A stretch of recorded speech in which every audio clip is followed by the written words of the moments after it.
in the mirror. Man, you're so dirty. Yeah, you look so dirty. You were never worthy. Lately, it's you. Welcome to the Jeremy Hill Show. If you're easily triggered, leave now, because this is not the show for you. Now, in this reaction video, what I'm going to present to you is a young lady, a young adult, who wants to explain to you why she became a 304, and she wants to tell you that she was eating grown men's groceries. And you understand what that means. She was eating men's groceries, tossing salads at the tender age of 13 or 14 years of age, and she was doing this to men that was 20-plus-year-old. Okay, so we're gonna get into this, and she's gonna tell you a whole lot of stuff that made her turn into a hot mess, and she is still a hot mess. She is still a musty back heifer, and she has no issues explaining to you what made her this way. So hold on for 1 second as I put it on y'all screen. Hope y'all doing good this morning. All right, as I always say, let's get it. 13 years old, licking a grown man booty hole. So I'm gonna try to film this and post this one more time, but TikTok keeps removing my sound, and then when it gets it back, it wants to stunt my views so no one sees it. So we're gonna see if maybe I can get through this whole story and post it, and TikTok lets it be heard. In high school, I was known for always walking around the hallways, being high off my ass, smelling like that damn ganja, or being a whore. There was a lot of people who were talking about how they had slept with me or been with me or seen pictures of me, and some of them were lying, but a lot of them weren't. If nobody knew that, I was just trying my best to find any kind of escape to the life that I was living and the shit that I was going through. I have a problem with this, and I'm gonna explain to you why, because this is like another video I've done where a woman tried to justify the reason for her living in whoredom. Okay, I understand that there are some young ladies who are brought up in environments that can possibly, make them make bad decisions because they're not receiving any type of guidance whatsoever. I can understand that. I really can. But that cannot be the valid reason for every woman who decides to live a lifestyle of debauchery and promiscuity. It cannot be. Some of you women are simply whorish, in my most humble opinion. And for educational purposes, I want to say that you are a musty back heifer. Because I was dying inside. Between the summer after 8th grade, when I lost my V card, and the summer before I started my junior year, I had probably slept with about 27 men. Now for the 27 men in high school. 27 men. Do you think that she's going to be in the right mind space, gentlemen, if she comes across a good man? Do you think that that good man would be able to satisfy her? Because he will be competing with every sexual experience that this woman has had at that time. Now, that's just in high school. The number increases as she gets older, right? So how can a man satisfy her? It doesn't have to, it's not about the size of his thing. It's not about how long, how big, or how much girth it's got. It's about the mindset of a woman being ran through by so many different men that she likes different men to do different things to her that one man cannot do. One man cannot give you the same experience that 1,000 different men have already given you, regardless if he tries or not, okay? So this is the problem with our young black women. They need to learn how to close their legs, their wounds, and also close their mouths so they can listen to instructions. I had probably slept with about 27 men. Now for the first 8 months of that, when I had turned 13, I had been strictly sleeping with one person. It was my brother's 20-year-old best friend. So it was a guy who I had met when I was 8 years old. He was 14 or 15, and we had known each other up until I was getting ready to go to high school. He came over frequently. He was a best friend. He didn't even knock. He just walked in, hey, what's up? Hey, little sister. Hey, mama. All that good stuff. Eating our food, spending the night, coming in and out of our house. That's how comfortable he was. I hadn't even liked this man at first. Like, yeah, I could see that he was cute, especially because in my school, a lot of the people knew of him. He was a very popular football player at the high school. A lot of girls had little crushes on him. So me being able to say, yeah, he's at my house all the time, Yeah, I was that bitch. And in middle school, I was. Yeah. Now, this was the summer before 8th grade, whenever I was 12, turning 13. He came over one day, asked me if I wanted to smoke with him. Hell yeah, of course I do. So he asked my brothers, hey, is it cool if your sister comes in here and smokes with us? They said, yeah, yada, yada, yada. By the time he had left with my Instagram and my Snapchat, and me and him had been texting back and forth every single day. See, but one thing he knew in my family was that my mother was always gone. She worked night shift. She worked 5 days a week from 6 p.m. to 6 a.m. She was never home. He also knew that my older brothers and my older sister didn't give a damn about me. They didn't. They had their own lives they were living. They had their own stuff they were getting up to. So no one was really watching me. No one was really paying me any mind. Nobody was like making sure I was good. He knew this. He knew all these things. So eventually he did, talk me out of, sending him pictures. I sent him lots of pictures of my little body. It did turn out that he was also sharing those pictures with some of him and my brother's other friends. But, I wasn't thinking about that at the time. See, that's another thing.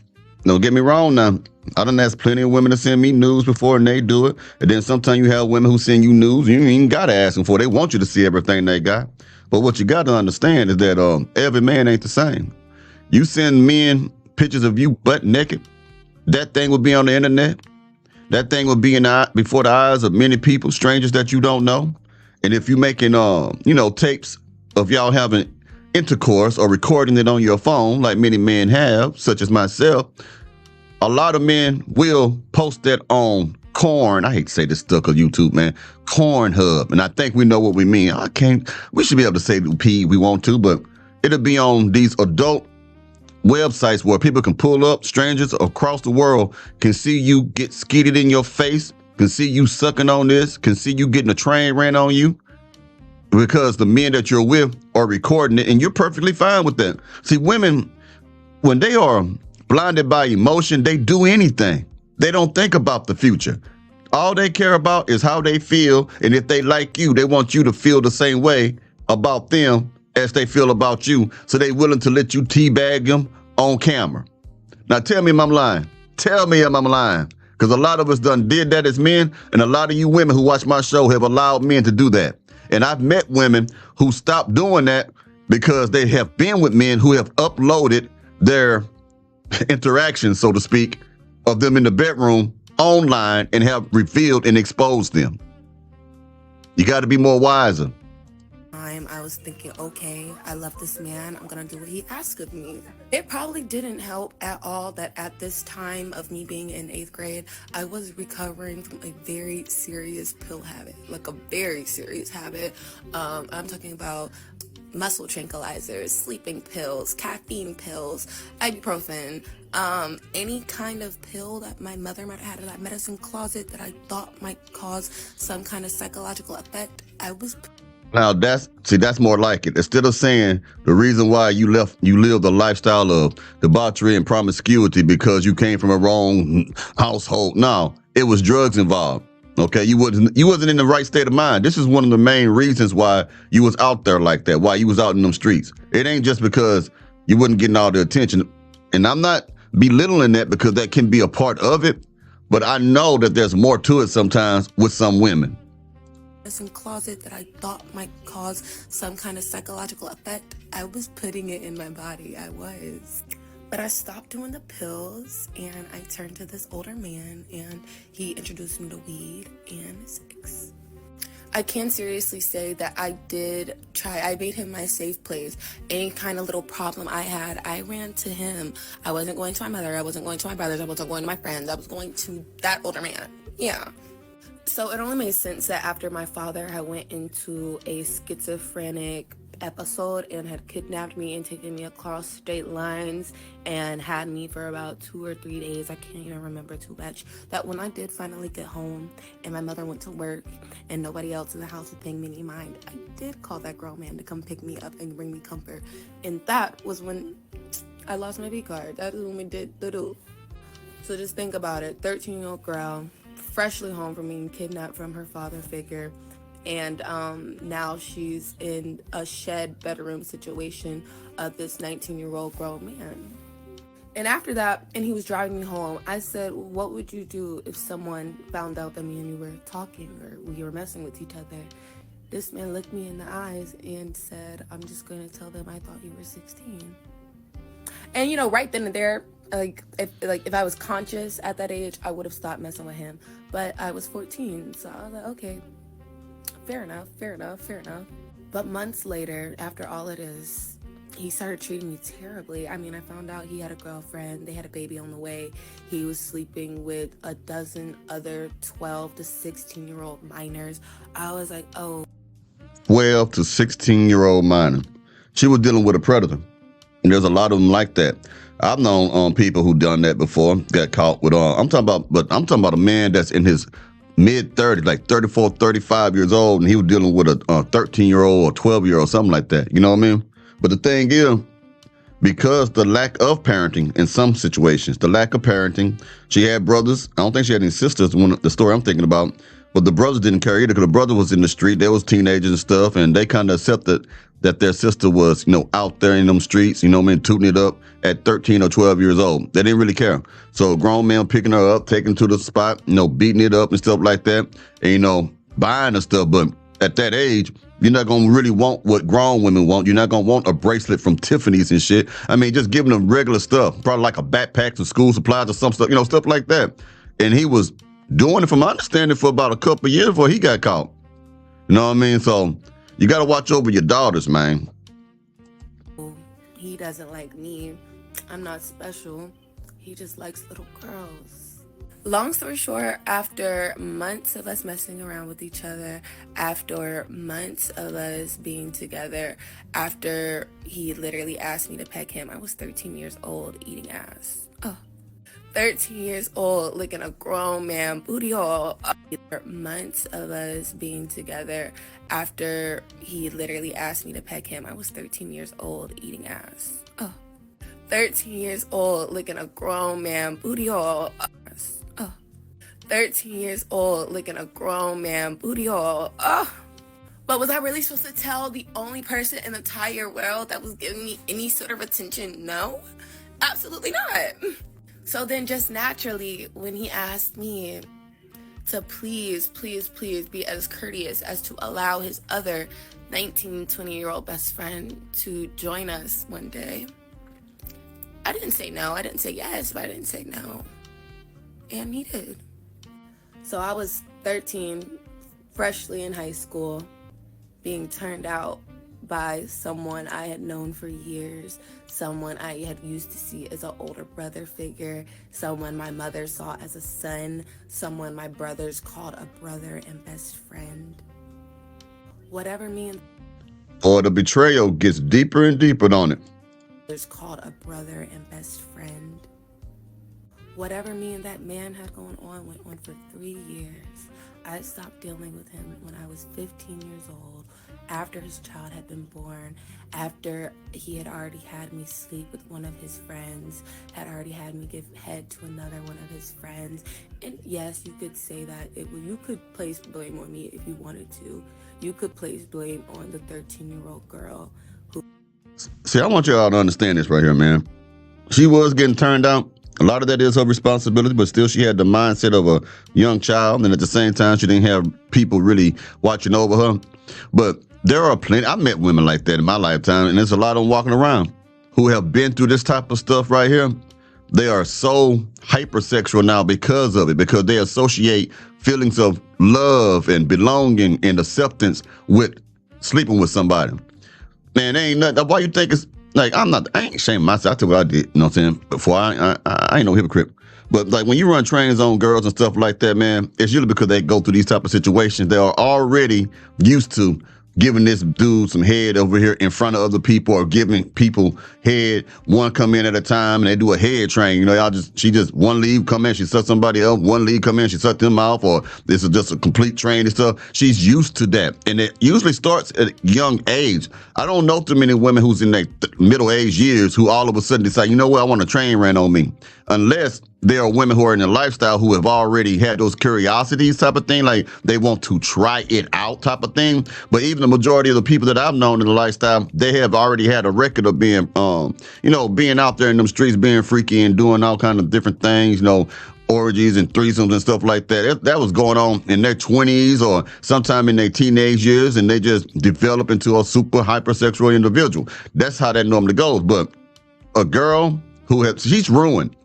This girl here, the only way, in my humble opinion, that she can change from that is usually a religious experience, and then she has to really, really, really dedicate herself to that religious experience. She got to separate from people. She got to reprogram her mind. She got to see things differently, but there's still going to be urges for that type of lifestyle, because even though it's wrong, even though what she does or have done is frowned upon, it can create an appetite for it. If she enjoyed it, like she said she did, if she start anything you like to do, you want more of it.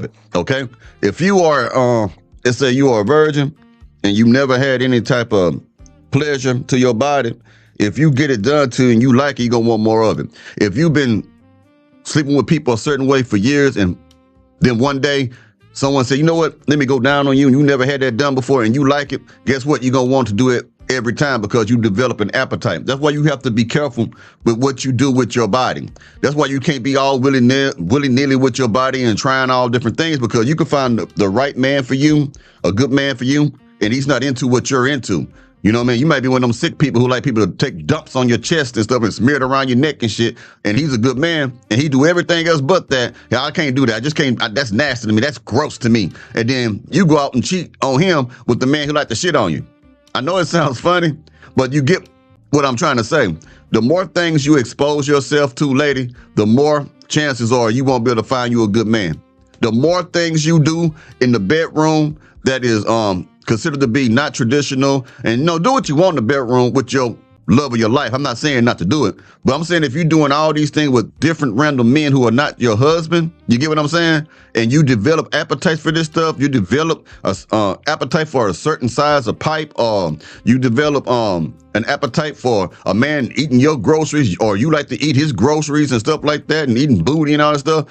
When you find that right man and he's not into getting his booty ate or eating booty and all this other stuff you into, you're gonna miss your blessing. For the man who probably gonna do you different, do it wrong, and don't be half the man the other man is, simply because you like to get pooped on or whatever it may be. You gotta stop exposing yourself, your body, to all these different experiences out here. You know what I'm saying? It's like a person who never did crack, right? He never did, or she never did it. Took a hit and liked that first high. That first high is what keep them going. They always look for that first high. They always do. It never stops. So whatever you start to like, man, you start to pursue. So you got to kind of watch what you do in life, men too. You got to watch what it is you expose or experiment with, because it could be your downfall. Let's keep going. Who had been being molested or assaulted and beaten from the age of 4 to the age of 13. You can blame her, or you can blame the multiple grown men that knew that nobody gave a fuck about me and were taking full advantage. Yeah. Because the thing is, whenever he wasn't with me, he was with my brothers. He was with my brothers, hanging out all day where they lived an hour away. And then at night, he would come and mess with me. Oh, and I'm just knowing he found some kind of sick enjoyment in knowing he was playing in my brother's faces. I know he found some sick fucking enjoyment in knowing I'm keying in your face, but I just had your little sister turned out in my friend's room 3 days ago. But after this point, I knew what sex was, and I knew how great it felt. And I know, like, okay, I'm kind of good at it. I'm not gonna lie. I can suck a dick. I can suck a dick. I could. You see what I'm saying? She proved my point. When she liked it, she started to like it. So being a hoe is something that she liked. So she continued therein of being a hoe. You get what I'm saying? Now, I can suck a pipe. I like it. I can suck a dick. I like it. I'm a mustard back heifer. So that's something. You see how she bragging about that? She wants to do it again. Now, where she was wrong at, when she said that he probably was, you blame the grown man who realized no one watched over me, no one loved me. That ain't what it is. Men don't be thinking about it, somebody protecting you. All we see is an opportunity to jump on it. We find out if somebody care about you later on. It's just that you put it out there and men go for it. you fool. But she didn't know she was so young. But at the same time, these young girls be knowing what they doing. If you know the difference between right and wrong when you're a damn teenager, don't give me that. And that was my downfall, man. I was catching bodies left and right. Guys at my school, guys at the school across town, guys at a school from an hour away. There were 17-year-olds, 19-year-olds, 25-year-olds, 26-year-olds. Damn.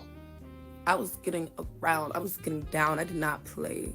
Damn. The thing is, my mother didn't even know about all of this. But for years, she had been calling me a hoe and a slut and a whore and a bitch and a this and a that. And in my head, I was thinking, damn, you're calling me this and you don't even know what I've done. I could only imagine the nasty, cruel things you would say if I told you.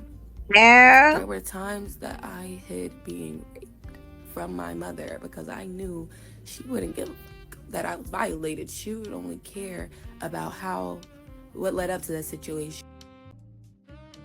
Well, for that, you get the gist of the whole thing. But yeah, man, y'all tell me what y'all think about this topic, man. And hit the like button, man. I know a lot of y'all watch it and y'all don't hit the like button. I'm the same way. Sometimes as content creators, I like watching. I forget to hit the like button, man. I go through them all the time. I have to remind myself. And sometimes I don't think about it till they say hit the like button. If you support the show, hit the like button for this topic, man. I'll holler at y'all pretty soon, man. You take it easy, man. I think I'll make another video before I get out of here today.